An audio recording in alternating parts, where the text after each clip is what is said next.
تو قل للمؤمنین یغضوا من ابصارہم. اچھا آپ دیکھیے کہ پیچھے اللہ تعالیٰ نے اس آیت کے شروع ہونے سے پہلے کیا بات فرمائی؟ واللہ یعلم ما تبدون وما تکتمون. اللہ جانتا ہے جو تم ظاہر کرتے ہو اور جو تم چھپاتے ہو. دلوں کے حال اس کو پتا ہے. تم لاکھ کہو نہیں، ہماری نگاہ بہت پاکیزہ ہے، ہم تو بہت انوسنٹلی دیکھ رہے ہیں. لوگوں کو بتا سکتے ہو، دعوے کر سکتے ہو، لیکن اللہ کو پتا ہے کہ کس کی نگاہ کیسی ہے. خلاصہ کیا ہوا؟ اصل میں یہ میں اس لیے بہت زیادہ اس پہ دیر لگا رہی ہوں، آپ پریشان ہو رہے ہوں گے کہ بہت ہی میں اس کی بال کی کھال اتار رہی ہوں، لیکن مشکل یہ ہے کہ ان معاملات میں لوگ بہت کنفیوژن کا شکار ہوتے ہیں اور بہت افراط اور تفریط کا شکار ہوتے ہیں. کوئی اس ایکسٹریم کو پہنچ جاتا ہے، کوئی اس ایکسٹریم کو پہنچ جاتا ہے. اس لیے چونکہ اس حکم پر عمل کرنا بھی ضروری ہے، کیونکہ سورۃ انزلناہا و فرضناہا، اس میں کیا کر سکتے ہیں کیا نہیں کر سکتے وہ جاننا بے حد ضروری ہے، اور دل کے اطمینان تک جاننا ضروری ہے. تو جب تک میرے اپنے دل کا اطمینان نہیں ہوگا میں آگے نہیں چلوں گی. اب میں دوبارہ آیت پڑھتی ہوں، ذرا سا سوچئے کیا سمجھ میں آیا. قل للمؤمنین یغضوا من ابصارہم ویحفظوا فروجہم. تو یغضوا من ابصارہم، یغضوا من ابصارہم، یغضوا من ابصارہم. کیا سمجھ میں آیا؟ بعض نگاہیں پست رکھا کریں. بعض میں کون سی نگاہیں؟ شہوت کی نگاہ. دیکھنے کے عمل میں دو چیزیں ہوتی ہیں، ایک ہے آپ کی اپنی آنکھ اور دوسرے ہے چیز. ٹھیک ہے نا؟ بعض اوقات یہاں خرابی ہوتی ہے اور بعض اوقات وہاں خرابی ہوتی ہے. ٹھیک؟ تو ہر چیز کو دیکھنے سے منع نہیں کیا گیا، چند چیزوں کو دیکھنے سے منع کیا گیا. وہ چند کون سی چیزیں ہیں جو انسان کی شہوت کو بھڑکاتی ہیں؟ اس میں غیر محرم عورتوں کا حسن اور مردوں کا بھی ستر. اس کے علاوہ وہ تمام چیزیں جو شریعت دیکھنے سے منع کرتی ہے. بہت سے لوگ اس آیت کو صرف ایک خاص کانٹیکسٹ میں لیتے ہیں کہ بس وہ مردوں کو نگاہیں نیچی رکھنی چاہیے، اور نیچے رکھنے کی پوری وضاحت نہیں ہوتی، یا کن کن چیزوں کو نہیں دیکھنا چاہیے اس کی وضاحت نہیں ہوتی، یا ہوتی ہے تو کیا ہوتا ہے بس عورتوں کو نہ دیکھا کرے، گور گور کے نہ دیکھا کرے، جسے عام زبان میں کہتے ہیں نا گور کے دیکھنا منع ہے. اور پھر یہ نہیں بتاتے کہ کسی کے گھر میں جھانکنا یا کسی کا راز معلوم کرنا یعنی صرف شہوت بھری نگاہ ہی نہیں، بلکہ ایسی چیزوں پہ نگاہیں ڈالنا یا ایسی چیزیں ڈھونڈنا یا دیکھنا جیسے کسی کا خط پڑھنا، تو اس کے لیے بھی تو غض بصر ہے نا. یا کسی کی تجسس کرنا، ٹٹولنا، چیزیں راز معلوم کرنا، یا بے وجہ میں کریدنا، جھانک تانک کرنا، یہ ساری چیزیں اس میں آ جاتی. اچھا ایک اور چیز رہ گئی، اور وہ یہ ہے کہ سطر کو یا حرام چیز کو سامنے دیکھنا بھی منع ہے، اور تصویر کو دیکھنا بھی یا اریاں مناظر کو دیکھنا بھی منع ہے.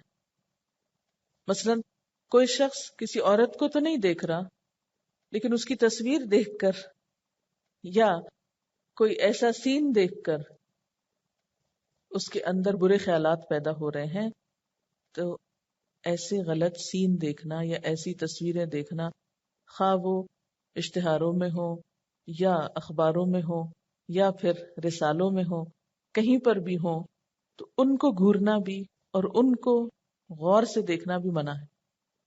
کتنی حکمت ہے نا اس حکم میں. بہت سی خواتین اپنے شوہروں سے کس لیے جھگڑتی ہیں کہ آپ اس رسالے کی فلاں تصویر کو اتنے غور سے کیوں دیکھ رہے ہیں. یعنی ان چیزوں پر عام طور پر لڑائیاں شروع ہو جاتی. یہ مثالیں میں کیوں لا رہی ہوں کیونکہ بعض اوقات لوگ ان چھوٹی چھوٹی باتوں پہ اس قدر پریشان رہتے ہیں اور اتنے تعلقات خراب ہوتے ہیں اور اتنا آپس میں بگاڑ ہوتا ہے اور آپس کا ٹرسٹ جو ہے وہ اتنا خراب کرتے ہیں کہ فلاں سے ہنس کے بات کیوں کی، فلاں کو کیوں دیکھا، فلاں کو لفٹ کیوں کرائی. یہی چیزیں تو ہیں لڑائیوں کی گھروں میں. یہاں پر اللہ تعالی مردوں کو ایک ایسا باوقار انداز اختیار کرنے کو کہہ رہے ہیں کہ جس کی وجہ سے بیویوں کا اعتماد اور گھریلو زندگی میں ایک خوشی پیدا ہو.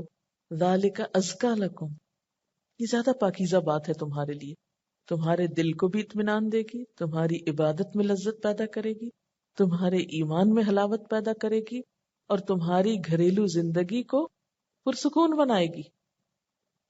اور آپ دیکھیں پہلا حکم مردوں کے لیے، اور اس میں بھی آپ دیکھیں کہ عورتوں سے مراد یا ان سب تصویروں وغیرہ سے مراد صرف مسلمان عورتوں کی نہیں ہے کہ کوئی نہیں انڈین فلمیں دیکھنے سے کیا ہوتا ہے، وہ ایکٹریسز جو ہیں وہ کون سی مسلمان ہیں، ان کو تو ہم اچھی طرح دیکھ سکتے ہیں.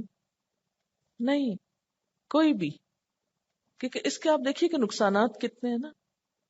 وہ تو چند خواتین ایسی جنہوں نے اپنی زندگی داؤ پہ لگا رکھی ہے اپنے آپ کو حسن کے چند پیمانوں پر پورا اتارنے کے لیے، لیکن ہر گھریلو عورت یہ سب کچھ تو نہیں کر سکتی. کچھ لوگوں کو جنہیں اپنی جسم کی نمائش کرنی ہوتی ہے وہ تو پھر دن رات ان کا اور کوئی کام نہیں، صرف اسی میں ہی مہارت حاصل کرتے رہتے ہیں یا اسی کے لیے کوشاں رہتے ہیں. یا وہ بھی آپ کون سا ہر وقت ان کو دیکھتے ہیں، وہ بھی ایک خاص سٹیج پر یا ایک خاص فلم کی شوٹنگ میں ویسے نظر آتے ہیں. تو اب اس سٹائل کو آپ نے مووی میں تو دیکھ لیا یا کسی تصویر میں دیکھ لیا جو ایک خاص وقت کے لیے تھا اور پتہ نہیں کتنی پریکٹس کے بعد تھا، اور اس کا تقاضا پھر اپنی بیوی سے کرنا کہ وہ بھی ویسی کیوں نہیں نظر آتی. تو اس سے عورتوں کی زندگی کس قدر دوبھر ہو سکتی ہے نا، اور ہوتی ہے بیچاریوں کی. بعض اوقات بہت سے گھر اس سے متاثر ہوتے ہیں. تو اس لیے کیا فرمایا ذالک ازکا لکم. پھر اس کے بعد آپ دیکھیے کہ کچھ مواقع ایسے ہیں کہ جس میں دیکھنے کی اجازت ہے، اور وہ بھی شہوت کے ساتھ نہیں، ضرورتاً. جیسے بعض بیماریوں میں مثلا ڈاکٹرز کو اگر اپنی ایک مریضہ کو آپریٹ کرنا ہے اور اس کے لیے اس کا سطر کھولنا پڑا، یا کسی مرد پیشنٹ کو علاج کے وقت اس کے سطر کو دیکھنا پڑا ہے، یا کوئی عورت جل جاتی ہے خدا نخواستہ، یا کوئی مرد جل جاتا ہے، تو اس صورت میں اس کے جسم پر لباس تو نہیں ہوگا، کوئی کپڑا ڈالنے سے پہلے اچانک دیکھنا پڑ جاتا ہے، تو یہ صورتیں پھر اس سے مستثنا ہو جائیں گی. یعنی عورت کا جو سطر ہے اس کو شہوت سے یا بغیر شہوت کے دیکھنا منع ہے، لیکن کچھ مواقع ایسے ہو سکتے ہیں جس میں ضرورتاً دیکھا جا سکتا ہے، علاج کی غرض سے، یا عدالت میں جج کو گواہی کے موقع پر، یا کسی ایمرجنسی کے موقع پر، یا اچانک کسی کی نظر پڑ جائے. اچھا، اگر کوئی مرد کسی عورت سے شادی کرنا چاہتا ہے اور وہ ابھی اس کے نکاح میں نہیں آئی، تو نکاح سے پہلے دیکھنے کی جو اجازت ہے لڑکی کو، اس میں اگر وہ ایک دوسری نگاہ سے دیکھتا بھی ہے تو اس دیکھنے کی اجازت ہے. یہ جو ایکسیپشنل صورتیں آپ کو بتائی تھی نا میں نے، اس میں حدیث کیا ہے؟ مغیرہ بن شعبہ کی روایت ہے کہ میں نے ایک جگہ نکاح کا پیغام دیا. رسول اللہ صلی اللہ علیہ وسلم نے پوچھا کیا تم نے اس لڑکی کو دیکھ بھی لیا ہے؟ میں نے عرض کیا نہیں. فرمایا اسے دیکھ لو، اس طرح زیادہ توقع کی جا سکتی ہے کہ تمہارے درمیان موافقت ہوگی. اور یہاں دیکھنا نگاہ پست کر کے دیکھنا نہیں، نگاہ اٹھا کر ہی دیکھنا ہے، اور یہاں یہ صورت جائز ہے.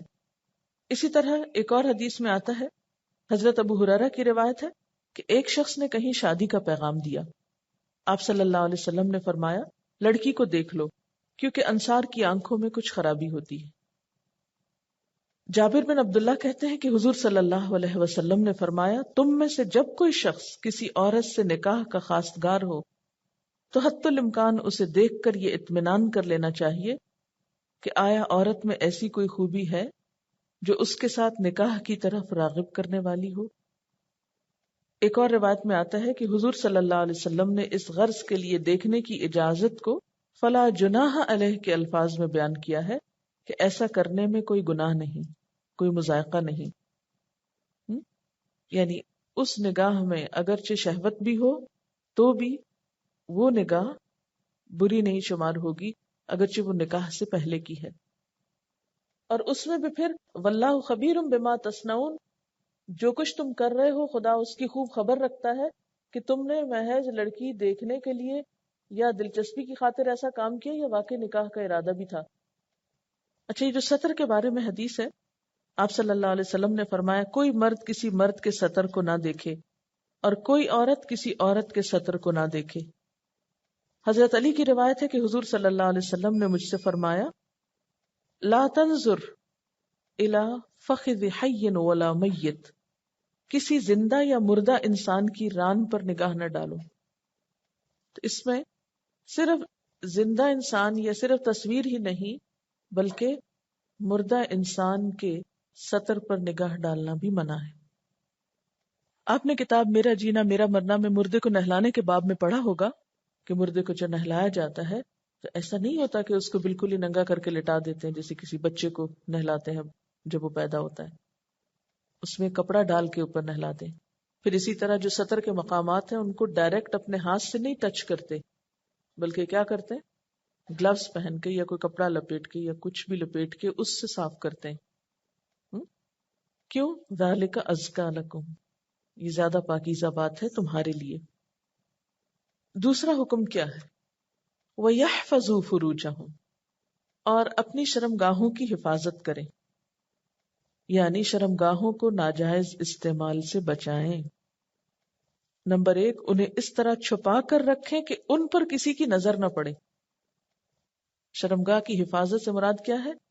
کہ انہیں چھپا کر رکھیں، پراپرلی ڈریس اپ ہوں۔ اور دوسری چیز، زنا سے بچیں، یہ بھی شرمگاہ کی حفاظت میں آتا ہے۔ اور زنا کے علاوہ اس میں کوئی بھی ناجائز تعلق، خواہ وہ لواطت ہو، خواہ وہ سحاق ہو، خواہ وہ کوئی بھی اور طریقہ ہو، خواہ وہ کسی انسان کے ساتھ تعلق ہو یا کسی جانور کے ساتھ ہو، زندہ کے ساتھ ہو یا مردہ کے ساتھ ہو، یا پھر مصنوعی آلات ہوں، یا کوئی بھی ایسی چیز ہو جیسے سورۃ المؤمنون میں آتا ہے والذین هم لفروجہم حافظون، اسی کی یہ مزید وضاحت ہے وَيَحْفَظُوا فُرُوجَهُمْ۔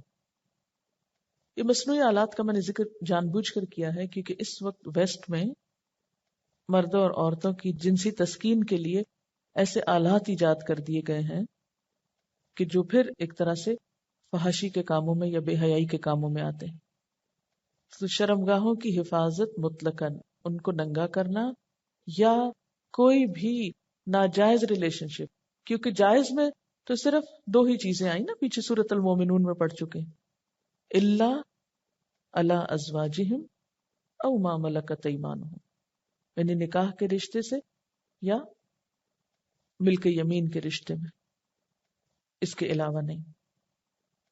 یعنی جائز طریقے کے علاوہ، شوہر اور بیوی کے تعلق کے علاوہ کوئی بھی ایسا طریقہ اختیار کرنا، اور شوہر اور بیوی کے تعلق میں بھی معروف جائز طریقہ ہی مراد ہے، اس کے علاوہ کوئی طریقہ اختیار کرنا، یہ تمام ناجائز اور حرام میں شامل ہیں۔ اور پھر آپ دیکھیے کہ یہاں پر صرف نگاہ اور شرمگاہ کی بات ہوئی ہے، ان دو چیزوں کی حفاظت کی بات کی گئی، کیونکہ زنا میں ایک سے ابتدا ہوتی ہے اور دوسرے پہ انتہا ہوتی، تو جب ابتدا اور انتہا کی بات ہو گئی تو بیچ میں جتنی چیزیں وہ سب اس میں ہی آ جائیں گی، جیسے گفتگو اور دیگر چیزیں۔ یعنی نگاہوں کی حفاظت کے ساتھ ہی فروج کی حفاظت کا ذکر کیا گیا ہے۔ اور حقیقت یہ ہے کہ فرج کی حفاظت کے لیے نگاہ کی حفاظت ضروری ہے، کیونکہ زنا کے عوامل میں بہت بڑا عامل نگاہ ہے۔ یعنی آپ یوں سمجھے کہ نگاہ جو ہے وہ ایک مین گیٹ کی حیثیت رکھتی ہے انسانی دل دماغ میں، یعنی نگاہ کا اثر سب سے زیادہ ہوتا ہے ایسے معاملات میں باقی اعضاء کی نسبت، مثلا زبان ہے یا کان ہے یا باقی اعضاء جو ہیں وہ بھی اگرچہ استعمال ہوتے ہیں لیکن نگاہ پہلے نمبر پر۔ اس لیے اللہ تعالیٰ نے یہ نہیں کہا کہ اپنی زبان کی حفاظت کریں، حالانکہ زبان بھی تو بہت سی غلط باتیں کر سکتی، دوسرے مواقع پر زبان کی حفاظت کی بات بھی ہے عام معاشرتی تعلقات میں درستگی کے لیے، لیکن یہاں پر خصوصی طور پر نگاہ کا ذکر ہے، نہ زبان کا ہے، نہ ہاتھ کا ہے، نہ دل کا ہے یہاں پر، کیونکہ دل تک جو بات جائے گی وہ نگاہ کے تھرو جائے گی. اگر نگاہ کی حفاظت ہوگی تو دل خود بخود محفوظ ہو جائے گا. ذالک ازکا لہم، یہ بات ان کے لیے پاکیزہ تر ہے. ان اللہ خبیر بما یصنعون، بے شک اللہ تعالی باخبر ہے اس چیز کے بارے میں جو وہ کرتے ہیں، جو ان کے کام ہیں، جو ان کی کمائیاں ہیں، جو ان کے طریقے ہیں، اللہ تعالیٰ کو سب پتا ہے، سب کی خبر. کبھی آپ نے غور کیا کہ آیات کا جو اختتام ہے یہ بہت دلچسپ ہوتا ہے؟ یوں لگتا ہے نا کہ آیت کا کنکلوژن ہے، یا یوں لگتا ہے کہ جیسے پش ہے، حکم دیا اور اس کے بعد ٹھپا لگا دیا، ایک سیل لگا دی، اب جاؤ جو دل ہے کرو، اللہ تو دیکھ رہا ہے، اس کو تو سب خبر ہے. لیکن کتنے افسوس سے کہنا پڑتا ہے کہ ایسے تمام معاملات میں ہم لوگوں سے تو ڈرتے ہیں، انسانوں کا خوف کھاتے ہیں، لیکن اللہ سے نہیں ڈرتے. اور ان معاملات میں انسان احتیاط کر نہیں سکتا جب تک کہ خدا کا خوف حقیقی معنوں میں دل میں نہ اترے. یہ کسی نے لکھا ہے، انگریزی کا محاورہ ہے، What the eye admires, the heart desires. کسی نے لکھا ہے کہ انگلینڈ کے ایک بینک میں ڈاکے کی واردات ہوتے ہوتے اس طرح بچی کہ یہ ڈاکو عربی برقعوں میں اچھی طرح ملبوس تھے، صرف ان کی آنکھیں نظر آ رہی تھی. وہاں کے سیکیورٹی آفیسر کے پاس سے وہ گزرے تو انہوں نے وہاں پہ موجود مردوں کو اچھی طرح آنکھوں میں آنکھیں ڈال کر دیکھا اور آگے گزر آئے. آفیسر بہت سمارٹ تھا، اس نے فوراً اپنے ساتھی سے کہا کہ ان عورتوں کو واپس بلاؤ، جس طرح انہوں نے دیکھا ہے اس طرح اسلام میں دیکھنے کی اجازت نہیں ہے. معاملہ کچھ مشکوک لگتا ہے، تفتیش پہ حقیقت حال کھل گئی. اس سے معلوم ہوتا ہے کہ بعض غیر مسلموں کو دین کے احکامات کا صحیح فہم ہے جو ہمیں نہیں. یعنی صرف آؤٹر کورنگ جو ہے وہ کافی نہیں ہے جب تک نگاہوں میں حیا نہ ہو. میڈم میں یہ سوچ رہی تھی کہ زنا جیسا گناہ تو انسان بہت بعد میں کرتا ہے، تو بہت ہائی ڈگری ہائی لیول کی بات ہو جاتی ہے. کوئی بھی بڑا گناہ کرنے سے پہلے انسان ہمیشہ چھوٹے زینے سے شروع کرتا ہے، اور میں یہ دیکھ رہی ہوں کہ اللہ تعالیٰ نے پہلے زینے ہی پر روک لگا دی کہ یہیں پر رک جائے انسان، اس لیے کیونکہ صحیح اور غلط میں اتنی پتلی لکیر ہوتی ہے باؤنڈری پہ کہ وہ جتنے قریب جاتے ہیں اتنی زیادہ غائب ہوتی جاتی، نظر نہیں آتی. اس لیے کہا کہ جو تم چھپاتے ہو، یعنی کہ لوگ تو بعد میں آپ پہ حد لگائیں گے یا لوگ تو بعد میں سزا دیں گے، اللہ تعالیٰ تو پہلے زینے پر ہی قدم رکھنے سے روک رہے ہیں. ہمارے ہاں ایک عام کانسیپٹ ہے کہ عورت کی نگاہ میں شرم ہونی چاہیے، عورت کی نگاہ بے باک نہیں ہونی چاہیے. یہاں پر آپ دیکھیں کہ سب سے پہلے تو مردوں کو حکم دیا جا رہا ہے، اور یہ حکم صرف عورتوں کے لیے نہیں مردوں کے لیے بھی ہے. یہ بتا رہی ہے کہ ان کے والد ان کو ہمیشہ یہی نصیحت کرتے تھے کہ کو ایجوکیشن میں لڑکوں کے ساتھ آئی کانٹیکٹ نہ ہونے دینا، کیونکہ اگر آئی کانٹیکٹ نہیں ہوگا تو بات آگے بڑھ ہی نہیں سکتی. وہی نا کہ اگر مین گیٹ کھل جائے پھر تو آپ گھر میں داخل ہو گئے. تو اگر مین گیٹ کی حفاظت کرو گے، کیوں گیٹس پہ گارڈز بٹھاتے ہیں؟ کسی نے لکھا ہے کہ عام طور پر ہماری دوستوں میں سے کسی کی منگنی یا شادی ہوتی ہے تو اس کے منگیتر شوہر کو دیکھنے کا بہت شوق ہوتا ہے. پردہ دار عورتیں بھی دروازوں کے پیچھے سے جھانک جھانک کے دیکھتی ہیں. تو اس کی کس حد تک اجازت ہے؟ اب دیکھیے کہ اصول واضح کر دیا گیا ہے کہ جہاں نگاہ میں خرابی آنے لگے، اور پھر خرابی میں صرف شہوت کی نگاہ نہیں، بعض اوقات ایسی بھی ہوتا ہے کہ انسان کمپیریزن شروع کر دیتا ہے نا، کہ فلاں لڑکی کی منگنی ہوئی ہے یا شادی ہوئی ہے تو وہ لڑکا تو ایسا ہے، اور ہماری تو قسمت پھوٹی ہوئی ہے، اور جو ہمارے حصے میں آیا ہے وہ ایسا نہیں ہے. حالانکہ ہو سکتا ہے کہ آپ کے حصے میں جو کچھ آیا، اس کا اخلاق، اس کا کردار، اس کی کیئر، اس کا معلوم نہیں کیا کچھ آپ کے لیے کس درجہ خوش قسمتی کا سبب ہو، اور آپ صرف ایک ظاہری چیز پہ مر مٹ رہے ہیں اور اپنے گھر کا سکون برباد کر رہے ہیں. تو اس طرح کی نگاہیں جو ہیں جس میں براہ راست خرابی نہ بھی ہو لیکن انڈائریکٹلی خرابی کا سبب بن رہا ہو، تو اس سے بھی پرہیز کرنا چاہیے اور احتیاط برتنا چاہیے. میڈم اس میں نامحرم کو دیکھنے کے علاوہ آنکھوں کا استعمال ٹیکسٹ پڑھ کے بھی ہوتا ہے نا، مطلب آج کل دیکھیں جی لڑکیاں ہاں، نہیں بھی دیکھ رہی، ایسے ڈائجسٹ اور پوئٹری وہ اس میں کھوئی بھی ہوتی ہیں. یعنی نگاہوں کو بچانا محض تصویروں سے ہی نہیں، عورتوں سے ہی نہیں، سطر سے ہی نہیں، ایسی تحریروں سے بھی، ایسے سین سے بھی کہ جس کو پڑھنے کے بعد انسان ایک ذہنی آوارگی کا شکار ہو جائے اور مقصدیت کھو بیٹھے. کسی نے لکھا ہے کہ عمومی طور پر کھیل کبھی کبھار تفریح کے لیے دیکھ سکتے ہیں، لیکن بسا اوقات کچھ لوگ کھیل سے زیادہ کھلاڑیوں میں دلچسپی رکھتے ہیں. فلاں کھلاڑی یہ میچ کھیل رہا ہے اس لیے میچ ضرور دیکھنا ہے. کھیل دیکھنے کی اجازت تو ملتی ہے لیکن کھلاڑیوں کو نہیں. شہوت کی نظر کو زہر کہا گیا ہے کہ اگر زہر کا فوری علاج نہ کیا جائے تو وہ پھیل جاتا ہے. جیسے بھی آپ خود بتا رہی ہیں کہ انہوں نے مصنوعی آلات تیار کر رکھے ہیں اس چیز کے لیے نا، تو یعنی بن باپ کے بچوں کو اڈاپٹ کرنا ویسٹ میں یہ مطلب بہت عام ہے، اور ظاہر ہے وہ بچے خود اعتماد نہیں ہوتے اور پھر وہی بچے اٹھ کے جرائم کا ارتکاب کرتے ہیں. آپ دیکھیے کہ زہر کا علاج نہیں ہو رہا، وہ پھیل چکا ہے، اور زہر کی جو ونڈو ہے وہ کیا ہے، وہ نظر ہے، جو کانفیڈینس کے نام پر جو ہے وہ دیا جا رہا ہے، اور آج کل مسلمانوں کے اندر بھی جو ہے یہ چیز ہے. تو میں یہ سوچ رہی تھی کہ اللہ تعالیٰ نے مسلمانوں کی نسلوں کو محفوظ کر دیا ہے اس ایک ونڈو کو بند کرنے کی وجہ سے، کہ مسلمان پر اعتماد ہوں گے تو کچھ کر سکیں گے. کیونکہ مسلمان جو ہے اللہ تعالیٰ نے کہا ہے نا کہ ہم تمہیں دنیا کے میدان میں اسی لیے لے کر آئے کہ تم لوگوں کی اصلاح کرو، اور اصلاح وہی کر سکتا ہے جو خود پر اعتماد. اور پھر یہ جو یہاں نا کہ ازکا لہم، اس میں آپ دیکھیں کہ دل کا قرار اور چین اور یکسوئی اور دل جمعی جس کو کہتے ہیں کسی بھی کام کے لیے، وہ اسی صورت میں ہو سکتے ہیں نا کہ جب آپ کسی ایک نقطے پر مرکوز ہیں، اور اگر دل میں ہی قرار نہیں تو آپ کوئی بھی کام کیسے کر سکتے ہیں. حالانکہ کل المؤمنین میں عورتیں بھی شامل تھیں، لیکن خاص طور پر آیت نمبر 31 میں کیا فرمایا گیا؟ وَقُلْ لِلْمُؤْمِنَاتِ يَغْضُضْنَ مِنْ أَبْصَارِهِنَّ، کہہ دیجئے مومن عورتوں سے کہ پست رکھیں اپنی نگاہوں میں سے، وَيَحْفَظْنَ فُرُوجَهُنَّ، اور حفاظت کریں اپنی شرمگاہوں کی. یعنی جیسے مردوں کے لیے حکم ہے ایسے ہی عورتوں کے لیے.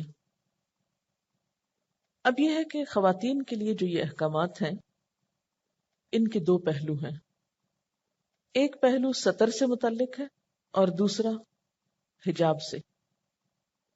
ستر کا تعلق جسم کے پردے سے ہے، یعنی خواہ عورت گھر کے اندر ہو یا گھر سے باہر، اسے معلوم ہونا چاہیے کہ اسے اپنے بدن کا کون سا حصہ کس کے سامنے کن حالات میں کھلا رکھنا جائز ہے اور کب وہ کھلا نہیں رکھ سکتی. اور حجاب کا تعلق باہر کے پردے سے ہے، یعنی عورت گھر سے نکلتے وقت کیا طریقہ کار اختیار کرے گی، کس لباس میں نکلے گی، کن حالات میں نکلے گی.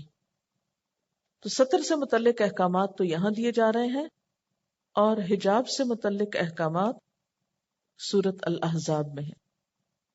یاد رکھیے ترتیب کے اعتبار سے سورۃ الاحزاب پہلے نازل ہوئی ہے بنسبت سورۃ النور کے.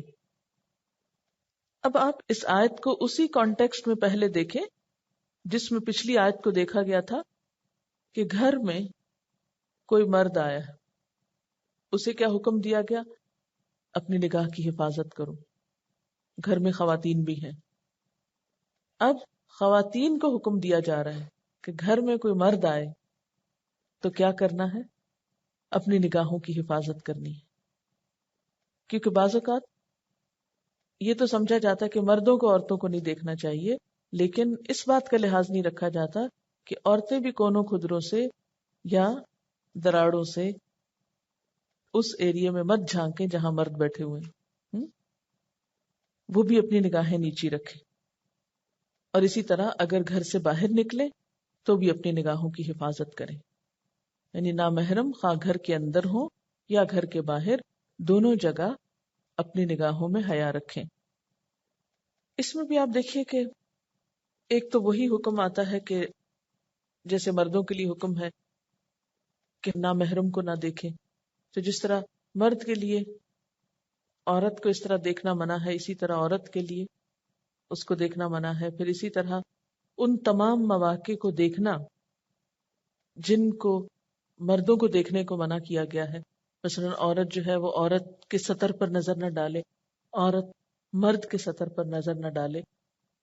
اور جیسے مردوں کے لیے حکم ہے اسی طرح عورتیں بھی اپنی شرمگاہوں کی حفاظت کریں. لیکن کچھ احکامات عورتوں کے مردوں سے زائد ہیں، اور ان میں کیا ہے؟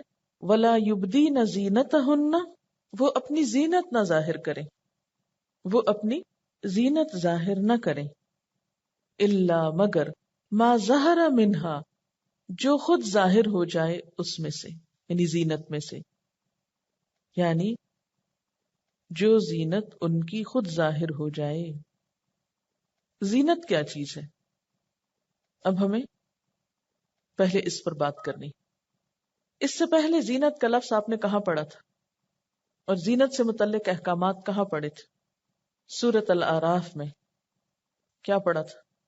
قل من حرم زینت اللہ التی اخرج لعبادہ والطیبات من الرزق، کہہ دیجئے کہ کون ہے وہ جس نے اس زینت کو حرام قرار دیا ہو جسے اللہ نے اپنے بندوں کے لیے نکالا ہے اور رزق میں سے پاکیزہ چیزیں۔ تو زینت اختیار کرنا بذات خود تو جائز ہے، درست ہے، لیکن اس زینت کا غیر محل میں اظہار ناجائز ہے۔ غیر محل کا کیا مطلب ہے؟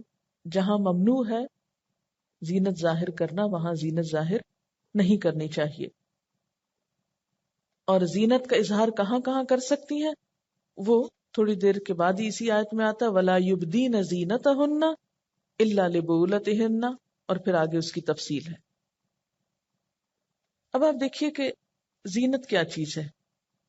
زینت سے مراد آرائش کی چیز ہے، سجاوٹ کی چیز، وہ لباس اور زیور جو عورتیں اپنے حسن و جمال میں مزید نکھار پیدا کرنے کے لیے استعمال کرتی ہیں۔ وہ لباس یا زیور یا میک اپ یا کوئی بھی چیز جسے عورتیں اپنی شخصیت میں مزید نکھار پیدا کرنے کے لیے استعمال کرتی ہیں۔ تو یہاں پر کیا فرمایا؟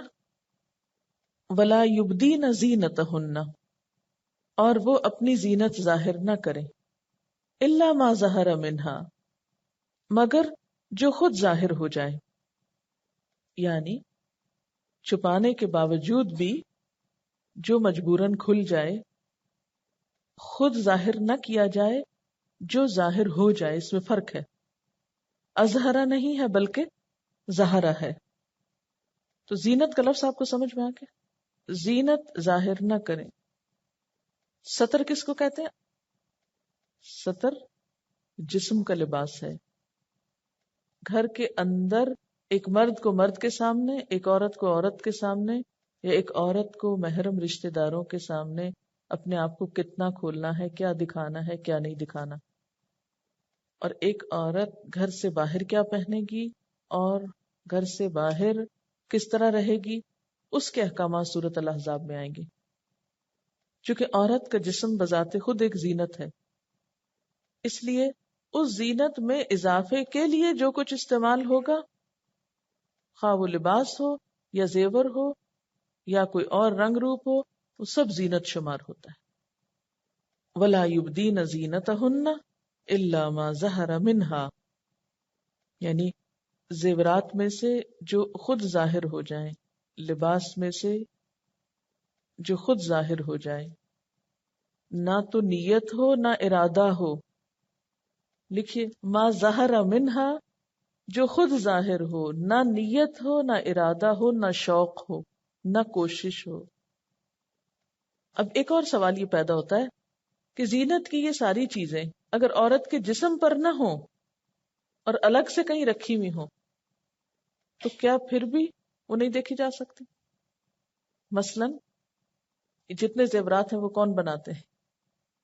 عموماً مرد حضرات ڈیزائن کرتے ہیں، شو کیسز میں رکھے ہوتے ہیں، مرد عورت سب گزرتے ہوئے دیکھتے ہیں، وہاں ان کی نمائش ٹھیک ہے، لیکن جب وہی زیور جسم پر آ جائے تو پھر نمائش ٹھیک نہیں۔ الا ما ظہر منہا، جیسے ہاتھ پہ انگوٹھی پہنی ہوئی ہے، یا اسی طرح ناخن پہ کچھ لگا ہوا ہے، مہندی ہے یا نیل پالش ہے، اسی طرح اچھا لباس ہے، اور لباس خاص طور پر عورتیں بہت ہی شوق سے اور احتیاط سے بنواتی ہیں کہ جس میں خصوصی طور پر زینت ہو، کیونکہ سورۃ الاعراف کو پھر کوٹ کروں گی، خذوا زینتکم عند کل مسجد، پکڑو اپنی زینت ہر مسجد کے پاس، یعنی ہر نماز کے وقت اپنی زینت. تو وہاں زینت سے کیا معنی کیا گیا تھا؟ وہاں زینت سے مراد جسم کا لباس سے ساتر. تو جسم کا جو لباس ہے یہ خود زینت ہے ایک، اور اس کے اوپر پھول بوٹے کناری یہ تمام چیزیں زینت ہیں. اولا یبدین زینتہن، کیونکہ ان الفاظ کو جتنا آپ سمجھیں گے نا اتنا ہی آیت سمجھنا آسان ہو جائے گا. تو کیا ڈیفینیشن ہے زینت کی؟ زینت کوئی بھی وہ چیز جس سے انسان اپنے جسم کو مزین کرتا ہے، جس سے انسان اپنے جسم کو خوبصورت بناتا ہے. اس میں سب سے پہلے تو انسان کا لباس آتا ہے. کون سا لباس؟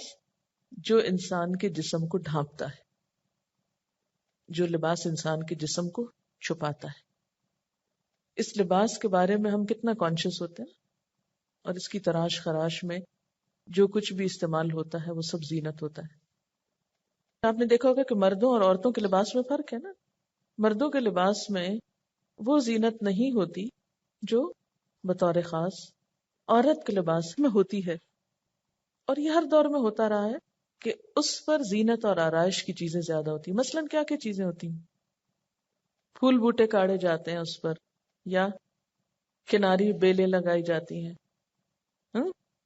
لیس لگائی جاتی ہے، اس میں مختلف کلرز کے ساتھ اس کو خوبصورت بنایا جاتا ہے.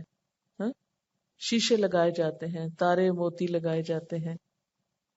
ٹھیک ہے. اچھا، لباس کے بعد دوسری چیز کیا آتی ہے؟ زیورات آتے ہیں. یہ انسان خوبصورتی کے لیے پہنتا ہے. اب یاد رکھیے کہ زینت منع نہیں ہے، زینت کا دکھانا منع ہے. ہمارے ہاں ایکسٹریم کیا ہو گئی؟ زینت بھی منع کر دی گئی. تو اس میں فرق ہونا چاہیے نا. زینت کا اختیار کرنا منع نہیں ہے، زینت کا بے جا نمائش کرنا منع ہے، دکھانا منع ہے. اچھا، اور زینت میں کیا استعمال کرتے ہیں؟ تیسرے درجے پہ میک اپ. اس میں ہر دور کے میک اپ کی چیزوں میں فرق رہا ہے نا.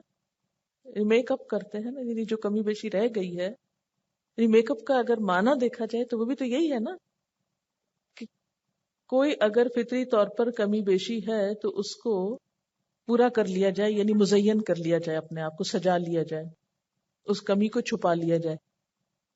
اور رنگ کی ہے یا اسکن کے اوپر کچھ اور ہے ایسی چیز، تو وہ ساری چیزیں جو بھی مزین کرنے کے لیے استعمال ہوتی ہیں. لباس، زیورات، میک اپ اور ہیئر سٹائل میں جو چیزیں استعمال ہوتی ہیں، مختلف طرح کی چٹیاں بنانا یا کٹنگ یا پھر بیک کومنگ یا جوڑا بنانا یا وٹ ایور. ٹھیک ہے نا. شوز میں وہ شوز جو زینت کے لیے پہنے جاتے ہیں، یعنی ایسی ہیل کے جوتے پہننا کہ جس کی ٹک ٹک سے پوری مارکیٹ الرٹ ہو جائے، گویا الارم بج گیا ہے. تو کیا حکم ہے؟ وَلَا يُبْدِينَ زِينَتَهُنَّ. اور یہ جو زینت کا اظہار ہے نا، یہ مرد کی نسبت عورت میں خاص طور پر اس کی فطرت میں ہے. اسی لیے اللہ تعالیٰ عورت کی تعریف میں فرماتے ہیں نا، أَفَمَن يُنَشَّأُ فِي الْحِلْيَةِ. کیا بھلا وہ جو زیورات میں پالی جاتی ہے.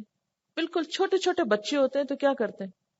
کان چھید ڈالتے ہیں اور مختلف طریقے سے بچیوں کو سجانے کی کوشش کرتے ہیں. اب تو بالوں کی شامت آئی رہتی ہے، چھوٹے چھوٹے نرم و نازک بالوں کے اندر پونیاں لگا لگا کے بچوں بیچاروں کو اذیت دیتے رہتے ہیں. تو وَلَا يُبْدِينَ زِينَتَهُنَّ، وہ اپنی زینت ظاہر نہ کریں، الا ما ظہر منہا، مگر وہ جو خود ظاہر ہو جائے. مثلاً یہ کہ آپ گھر سے باہر نکلے ہیں تو آؤٹر ڈریس جو ہے وہ آپ نے پہنا ہے، تو اب اس میں وہ ریشمی بھی ہو سکتا ہے یا اس میں کوئی لچک ایسی ہو سکتی ہے، قیمتی ہو سکتا ہے، تو اس کے اندر پھر ایک اور زینت کا پہلو ہے. لیکن اس کو زینت دینا نہیں. بعض اوقات یہ دیکھا گیا نا کہ ہم ایسے کوٹ یا ایسے سکارفز پہنتے ہیں کہ جن کے اوپر لیس یا جھالریں یا مختلف چیزیں پھر اوپر لگی ہوئی ہوتی ہیں، جی ستارے وغیرہ، اور ان کی رنگا رنگ کی اس میں سے کرنیں پھوٹتی ہیں جو کسی ایک نگاہ کو متاثر کرتی ہیں تو دوسرے اینگل پہ دوسرے پہ جا پڑتی ہیں. بیک وقت کئی طرف ان کی شعائیں اٹھتی ہیں، تو یہ زینت میں آ جاتا ہے نا کہ نہیں؟ یعنی ایک تو ہے نا کہ ڈریس آپ نے پہنا، ایک پراپر ڈریس، صاف ستھرا اچھا ڈیسنٹ ڈریس آپ نے پہنا باہر جاتے وقت، لیکن ایک پھر اس ڈریس کے اوپر آپ نے کچھ اور بہت کچھ لگانا شروع کر دیا، تو وہ جو اور بہت کچھ لگا رہے ہیں وہ پھر زینت میں آ جائے گا نا، وہ ما ظاہر منہا میں نہیں آ رہا، وہ تو پھر ظاہر کیا جا رہا ہے نا، لگا کے ظاہر کر رہے ہیں نا آپ. اصول کو، لفظ کو، اس چیز کو ذرا سمجھ لیجئے کہ آیت کیا کہہ رہی ہے.